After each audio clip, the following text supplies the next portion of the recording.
अस्सलाम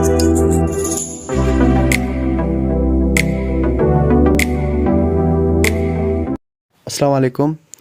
हमारी जो प्रीवियस वीडियो थी उसमें मैंने आपको टेम्पलेट कन्वर्जन के बारे में बताया था, और उससे जो प्रीवियस वीडियो थी उसमें मैंने आपको हमारे प्रोजेक्ट के मुताबिक जितने भी डेटाबेस थी वो बनाया था। तो उसमें एक टेबल था पर्सनल इंफॉर्मेशन। तो आज हम विजुअल स्टूडियो में उसका फ्रंट एंड बनाएंगे। तो हम सबसे पहले विजुअल स्टूडियो ओपन कर लेते हैं। विजुअल स्टूडियो ओपन होने के बाद अपने प्रोजेक्ट को सेलेक्ट कर लेते हैं जो सीवी बिल्डर के नाम से था। उसके बाद इसमें एक नया कंट्रोलर ऐड कर लेते हैं, कंट्रोलर पर्सनल इंफॉर्मेशन के नाम से एम्प्टी सेलेक्ट कर लेते हैं और इसको नाम दे देते हैं पर्सनल। ठीक है ना, इसको ऐड कर लेते हैं और इसमें के अंदर एक इंफॉर्मेशन के नाम से इंडेक्स बना लेते हैं, इंफॉर्मेशन इंडेक्स दे देते हैं नाम। ठीक है ना, इसका व्यू ऐड कर लेते हैं। वही जो लेआउट का पाथ है वो भी देना है आपने, जो हमने लेआउट बनाया था। ये करने के बाद इसको ख़त्म कर लेना है। और आपने, अगर मैं आपको दिखा दूं तो ये कुछ इस किस्म का नज़र आ रहा है। इसकी बॉडी में फ़िलहाल कुछ भी नहीं है। ठीक है ना। और अब इसकी बॉडी के लिए हम वो जो टेम्पलेट था जो हमने डाउनलोड किया था उससे हम टेबल ले लेते हैं। इसके प्लगइन में चले जाते हैं, फॉर्म्स में, और मैं ये चारों ओपन कर लेता हूँ आपको दिखाने के लिए। जो भी आपको पसंद है वो आप उठा सकते हो। मुझे इनमें से, मैं चेक कर लेता हूँ, ये भी खूबसूरत है। ये टेक्स्ट एडिटर है, जनरल फॉर्म है, और आखिर वाले मुझे ये एडवांस वाला पसंद आ गया। ये जो पहले है सेलेक्ट टू डिफ़ॉल्ट थीम जो वाला जो है। तो मैं इस तरह कर लेता हूँ कि इन सबको क्लोज़ कर लेता हूँ, और जो एडवांस का वो है ना उसको यहाँ से उठा के नीचे ड्रॉप कर लेता हूँ विजुअल स्टूडियो में, तो ये ऊपर आ जाएगा। ठीक है ना। अब मुझे इसके यानी हेडर नहीं चाहिए, स्लाइडर नहीं चाहिए, मुझे इसका मेन जो कंटेंट है ना वही चाहिए, कंटेंट रैपर। मैं इसी को कॉपी करके इसको ख़त्म कर लेता हूँ और इसको यहाँ पे पेस्ट कर लेता हूँ। ठीक है ना, क्योंकि मेरे पास लेआउट में इसका सब कुछ मौजूद है, इसलिए मैंने सिर्फ इसका मेन कंटेंट जो इसकी बॉडी है वही उठा ली। तो हमारा ये कुछ इस किस्म का नज़र आ रहा है। अब मुझे इसमें सिर्फ सेलेक्ट टू डिफ़ॉल्ट थीम वाला ढूंढना है।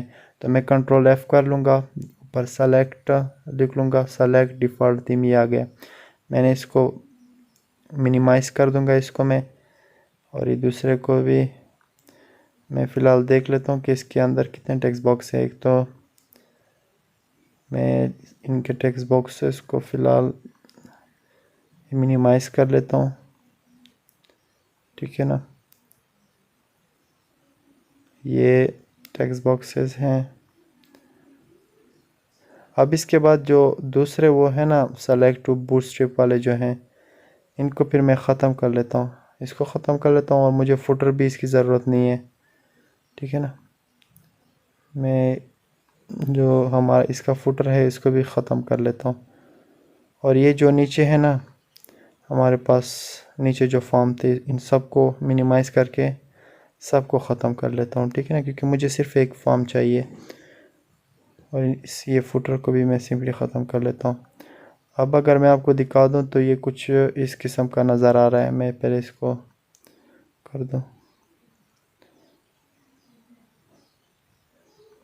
देख लें सारे ख़त्म हो गए, सिर्फ यही फॉर्म हमारे पास आ गया। अब मैंने क्या करना है कि मैंने इसमें इसको MVC का वो बनाना है। सबसे पहले तो मैं इसको, यानी जो इसका ऊपर लेबल है उसको मैं पर्सनल इंफॉर्मेशन कर लेता हूँ। ठीक है ना, अब आप देख लो एडवांस फॉर्म से पर्सनल इंफॉर्मेशन हो गया है। इसके बाद क्या कर लेते हैं कि ये जो इसके टेक्स्ट बॉक्सेस बना लेते हैं। ठीक है ना, इसको MVC में कन्वर्ट कर लेते हैं। पहले मैं ये ख़त्म कर लूँ ये, और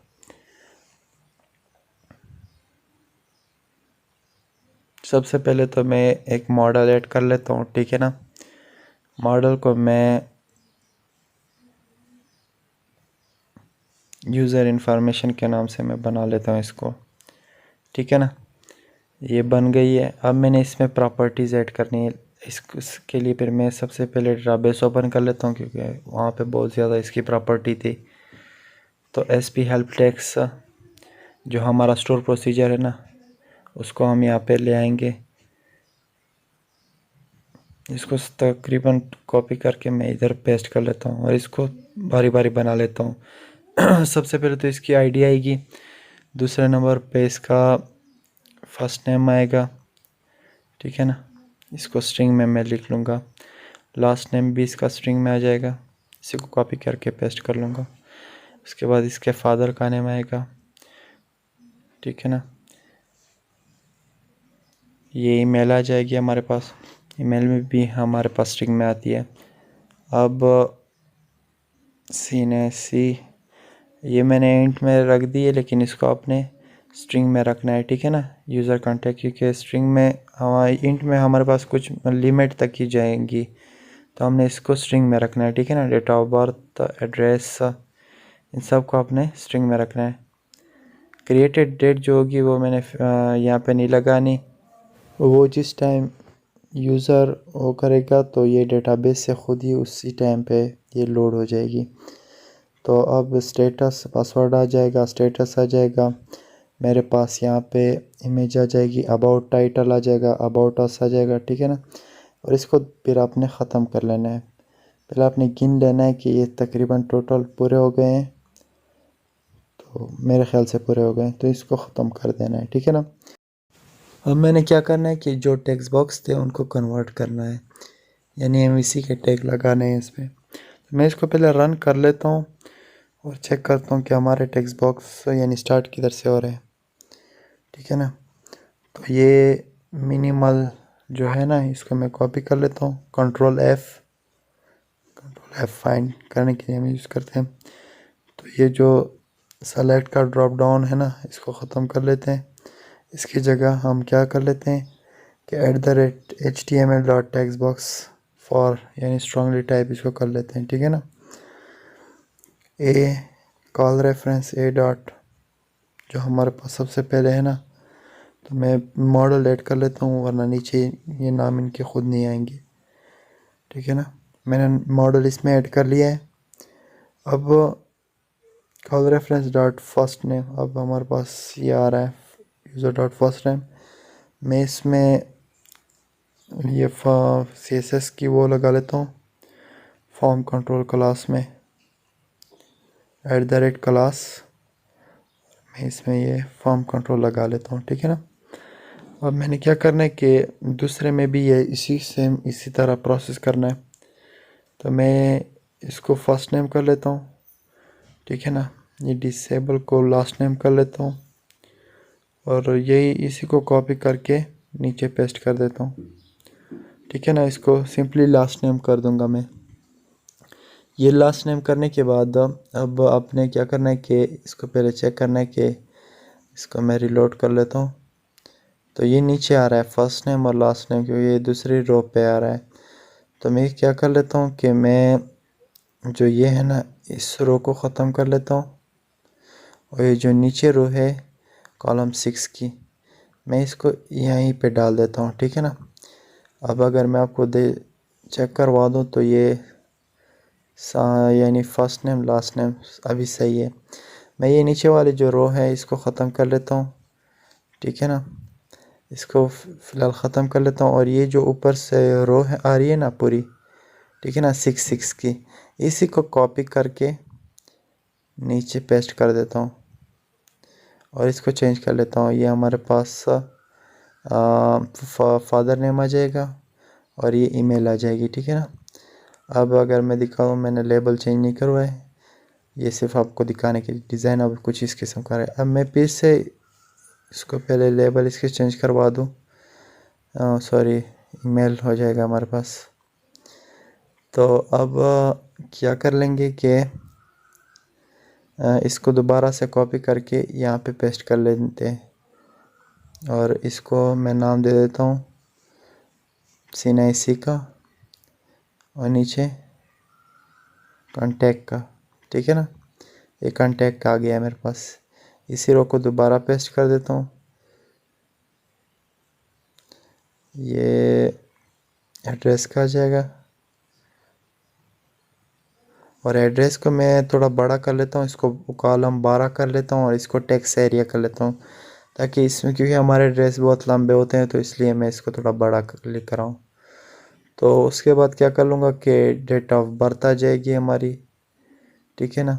और क्रिएटेड डेट तो मैंने आपको बताया है कि उधर से हम उसी टाइम, जिस टाइम एंट्री होगी उसी टाइम वो डेट आ जाएगी, डेट टाइम। पासवर्ड हमारा आ जाएगा, ठीक है ना।